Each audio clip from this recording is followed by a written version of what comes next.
Number 6 कालानूस। दोस्तों कालानूस Sophia के खास कमांडर्स में से एक कमांडर है और ये सोफिया को पसंद भी करता है। सोफिया ने इसी के जरिए अपने खामद को कत्ल करवा दिया, मगर इल्जाम उस्मान पे लगा दिया गया। उस्मान से ये बर्दाश्त ना हो सका और वो भेस बदल के ईसाइयों के किले में पहुंच गया। ये किले में इस सिलसिले में आया कि पता लगा सके कि ये कत्ल आखिर किसने किया है। और जब उस्मान को पता चला कि इस भयानक काम के पीछे कालानूस का हाथ है, तो उस्मान ने इसे पकड़ा और अपने तेज धार खंजर से इसका गला काट दिया।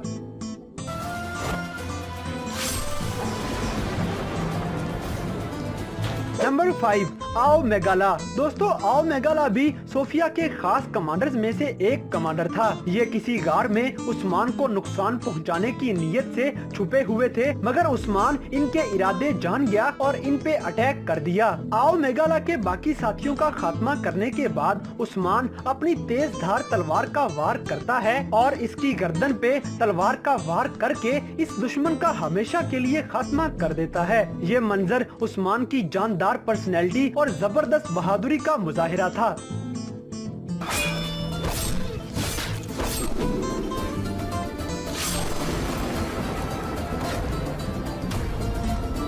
नंबर 4 सोबाताई। दोस्तों सोबाताई एक मंगोल कमांडर है और इसने ईसाइयों के साथ मिलके उस्मान गाजी के किले पे हमला कर दिया, मगर चूंकि उस्मान को पहले से ही खबर हो चुकी थी, तो वो कबीले में इनके इंतजार में ही पूरी तैयारी के साथ घात लगाए बैठा था। बिल आखिर किले पे हमला कर दिया गया और एक तरफ से सोफिया की कमांड में ईसाई हमला कर रहे थे, जबकि दूसरी तरफ मंगोलों के सर कलम किए जा रहे थे। आखिरकार सोबाताई के साथ आए हुए सारे के सारे मंगोल मारे गए और सोफिया को गिरफ्तार कर लिया गया, जबकि सोबाताई को पूरे कबीले के सामने जमीन पे बिठाया गया और उस्मान गाजी ने अपनी तेज धार तलवार को हवा में लहराते हुए एक जानदार वार के साथ इस दुश्मन का सर कलम कर दिया।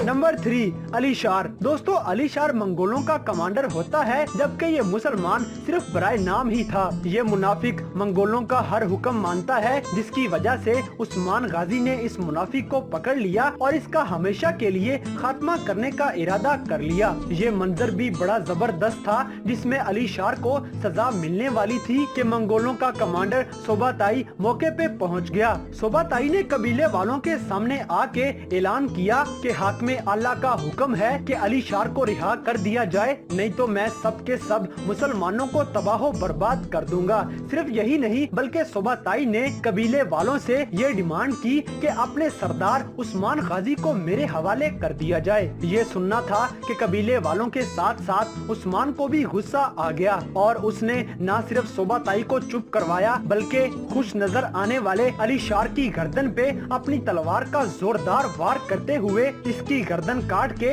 इस मुनाफिक का हमेशा के लिए खात्मा कर दिया।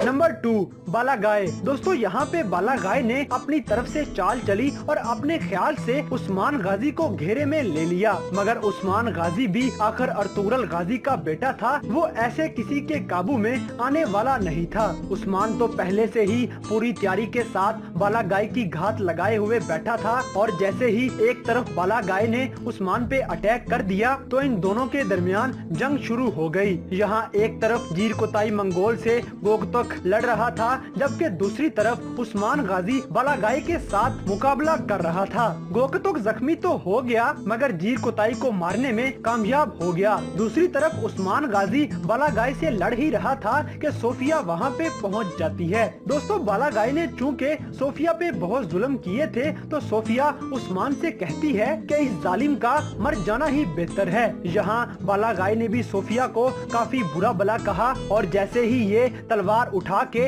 उस्मान गाजी पे अटैक करने ही लगा था, तो उस्मान ने अपनी तलवार हवा में लहराई और बालागाय को दरमियान में से चीर दिया। ये मंजर देख के सोफिया भी बहुत ज्यादा खुश हुई और इस्लाम का एक बड़ा दुश्मन भी अपने अंजाम तक पहुंच गया।